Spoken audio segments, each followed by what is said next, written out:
Welcome back to Australia, Chuffed crew.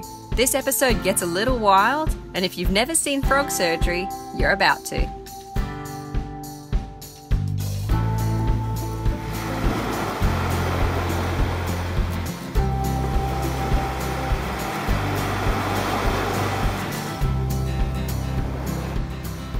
Hey Chuffed crew, reporting from sunny Queensland in Australia, so we're really enjoying being back. This whole episode will be from here, and we didn't do a huge amount of filming because we were trying to enjoy spending time with the family and catching up on some work and things like that, but we hope you enjoy it, and we got plenty of Australiana for you, and until next time, stay chuffed. With vast stretches of outback and farmland which stretch into beautiful oceans, Queensland is a lovely place to call home. It also has a huge variety of amazing wildlife, and it didn't take us long to encounter some of Australia's famous deadly animals. While hanging out with the horses on my uncle's farm, we managed to knock off a post which revealed not one, not two, but 3 snakes. You can imagine my surprise and terror when all of the horses started playing around and putting their faces right next to the snakes' open, biting mouths. Thankfully, it turns out these were 3 brown tree snakes, and no animals were harmed in the making of this film. Their bites are not very venomous and can cause a little bit of pain, but in a big old horse, not much damage at all. God damn. Alright, I'm going to move this so that that one can escape. Okay. No horsey, nah. Leave it.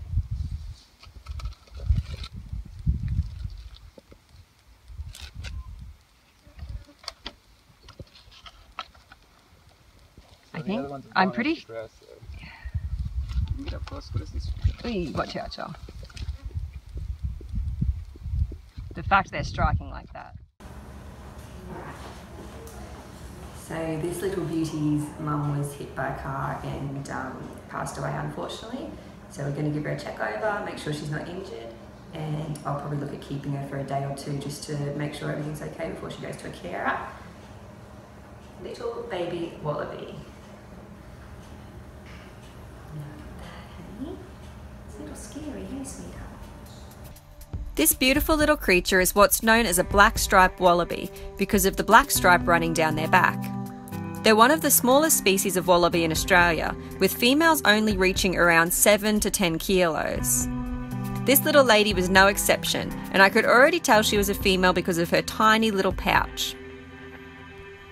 I estimated her to be around 7 months old, which means that she'd be weaning in the next few months and has started emerging from the pouch. She is. Look at that cute little face. But other than a few little bruises on her little toes, she seems like she is in good condition. So provided she's got no internal injury, she should be just fine. Some tiny little bruises there. You little one? Looking after a baby wallaby is no easy task. Not only can they not go to the toilet by themselves, but they need 4 hourly milk feeds at this age. We were also introducing her to coming in and out of the pouch to explore her surroundings a little bit, but as you can see, she always stuck pretty close to her surrogate mother. The wallaby, it was brought into the clinic because its mum was hit by a car. So, yeah, so I'm just feeding it milk and looking after it for now, but we're going to send it to a wildlife carer soon, so, yeah. Yeah.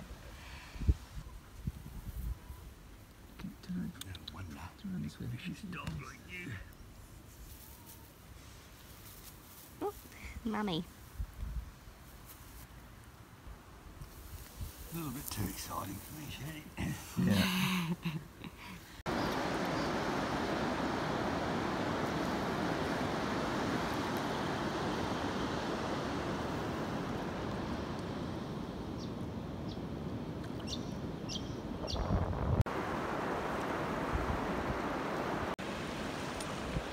The fish appear to be just as elusive here as they have been on Chuffed. Hey Joel.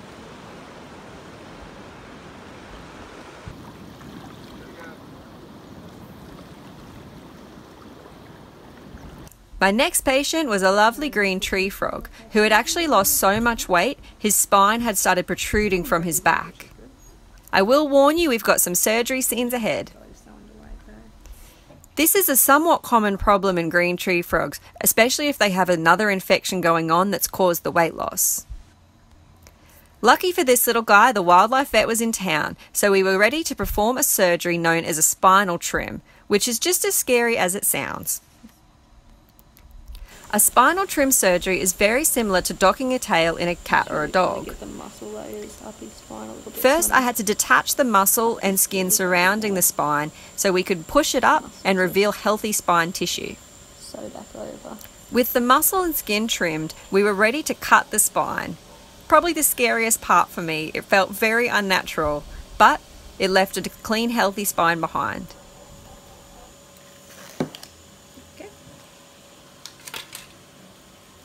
Cut his end of his spine off. A little bit scary. Let's see what happens. With that part of the job done, it was time to suture the muscle layers closed, followed by the skin, leaving him nice and healthy. This little frog also received treatment for his bacterial infection and went to a wildlife carer for rehabilitation before release back into the wild. I'll just give it a clean up for him and we're done.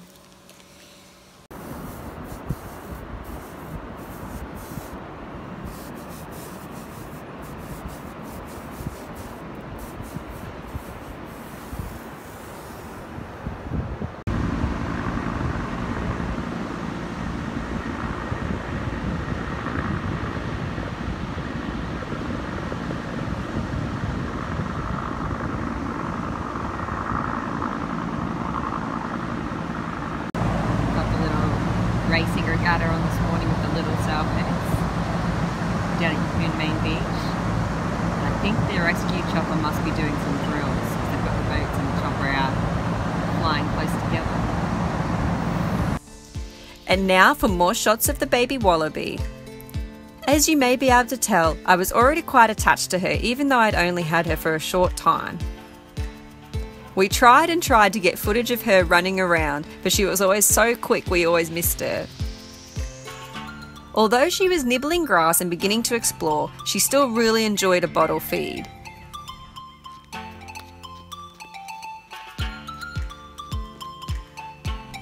But before I knew it, it was time to say goodbye. My darling wallaby has gone off to live with a wildlife carer, who will continue to raise her before releasing her on the property with other rescued and rehabilitated wallabies, where she'll be nice and safe forever. Say bye-bye, baby. Bye. We really enjoyed the relaxing holiday back in Queensland and spending time with all the family, and I hope you enjoyed seeing it too. A big shout out to all our patrons who help us stay chuffed. And next episode, find out who wins in the battle of girl versus boat. Until then, stay chuffed, everybody.